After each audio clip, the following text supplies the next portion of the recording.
पुस्तक में अमर नाम है, वो भी सत्संग किया है। और राक्षस भी अंत में सत्संग किया है, तब राक्षसों का नाम है, ऐसे नाम नहीं है। आप जरा से विचार कीजिए, रावण का भी नाम इसलिए है कि जीवन भर वैर किया, जीवन भर उसने राम को तपस्वी कहता था, लेकिन जब शरीर छूटा है ना, तो देखिएगा उसने क्या कहा है दम तोड़ते समय, जय श्री राम, जय श्री राम कहा है। और उसने सत मार्ग बताया अंत में, हे राम, हम जो आज धरती पर पड़े हुए हैं एक ही कारण है, आपसे कोई चीज में कमी नहीं है, ना बल में, ना संपदा में, ना वैभव में, कोई चीज में कमी नहीं है। लेकिन हे राम, एक चीज में कमी है, आपका भाई आपके साथ है और हमारा भाई अलग है।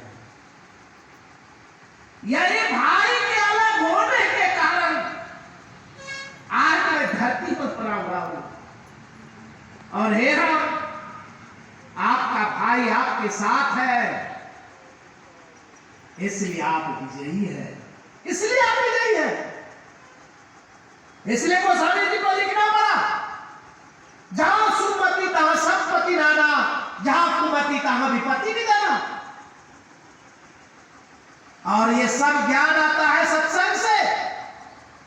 इसलिए गुरु महाराज ने कहा, सत्संग ऐसा भूमि है जैसे भूमि से सब तरह के प्रकार के हम फल फूल उपजा लेते हैं। बिना भूमि से कुछ उपजाता है क्या? उसी प्रकार से किसी भी प्रकार का ज्ञान लेना चाहते हैं, वो सत्संग से होता है। सब तरह से ज्ञान होता है। अध्यात्म का ज्ञान लेना है, सत्संग में दाखिल हो जाइए। चरित्र का ज्ञान लेना है, सत्संग में दाखिल हो जाइए। सदाचार का ज्ञान लेना है, सत्संग में दाखिल हो जाइए। अगर समाज का ज्ञान लेना है, व्यवहार का ज्ञान लेना है, अगर राज का ज्ञान लेना है, तो सत्संग में दाखिल हो जाइए। इसलिए जितने बड़े बड़े राजा हुए हैं, वो सत्संग किए हैं, कराए हैं। सत्संग किए हैं और कराए हैं। प्रजाओं को बुलाकर, ऐसा नहीं भगवान राम ने ही प्रजाओं को बुलाकर उपदेश दिया, ऐसा बात नहीं है। उससे पहले राजा पृथु हुआ था, उसने भी बुलाकर बुलाया।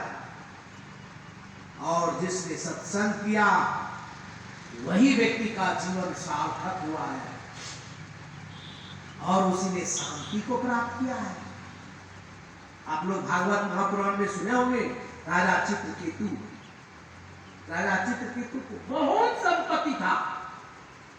उस संपत्ति के लिए बरमान लगाए थे, कुबेर लज्जित थे। इतना संपत्ति था राजा चित्रकेतु को। कई रानियां थी, लेकिन उसको सुख शांति नहीं मिला। सब कुछ होते हुए भी सुख शांति नहीं मिला। अंत में जानते हैं, देव ऋषि के कहने पर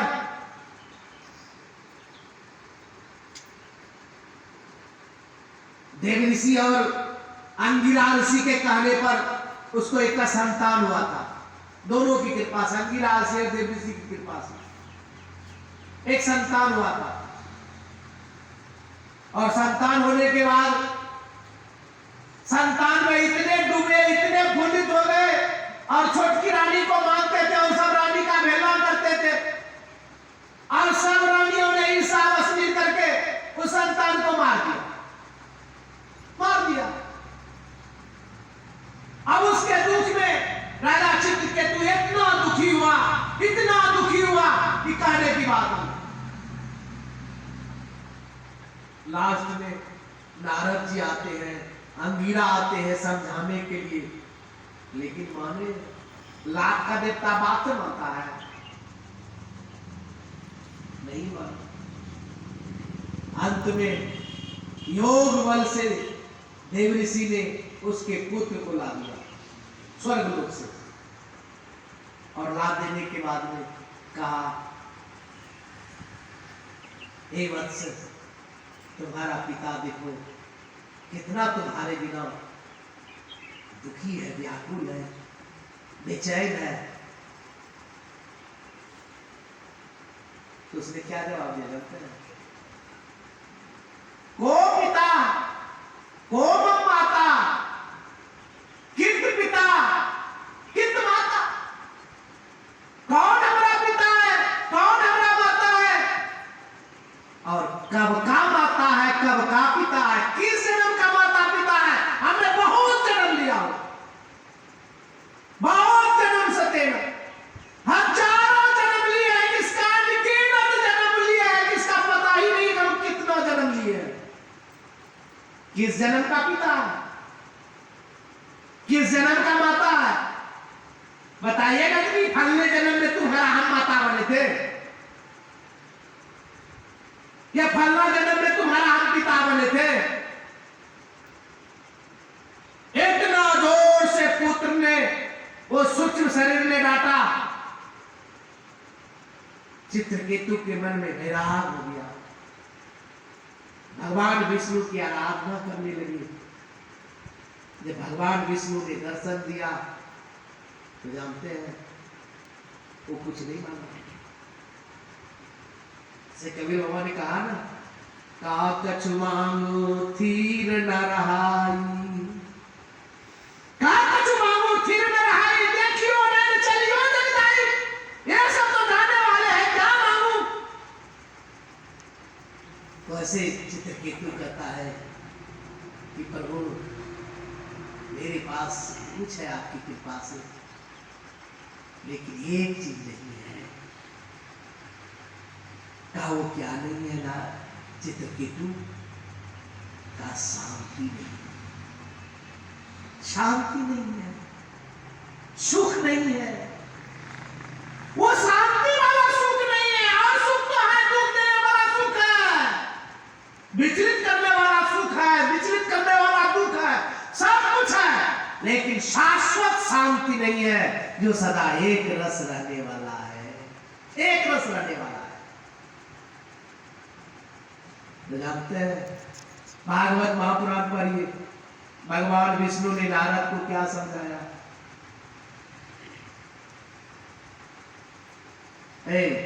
चित्रकेतु को क्या समझाया? काहे राजा, शांति कोई चीज से नहीं मिलता है, शांति अगर मिलता है तो सत्संग से मिलता है, सत्संग से मिलता है शांति।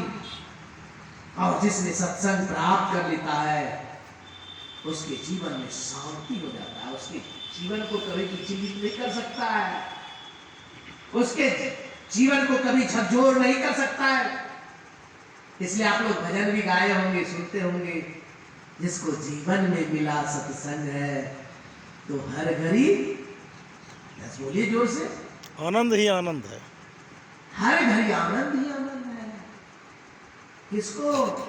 जिसको जीवन में सत्संग मिला है उसको आनंद है, उसी को परम शांति है। गुरु महाराज तो कहते हैं जिसको जीवन में सत्संग मिल गया, परमात्मा मिल गया, उसके शरीर को चिथड़ा चिथड़ा कर दीजिए, लेकिन उसकी शांति को कभी छीन नहीं सकिए।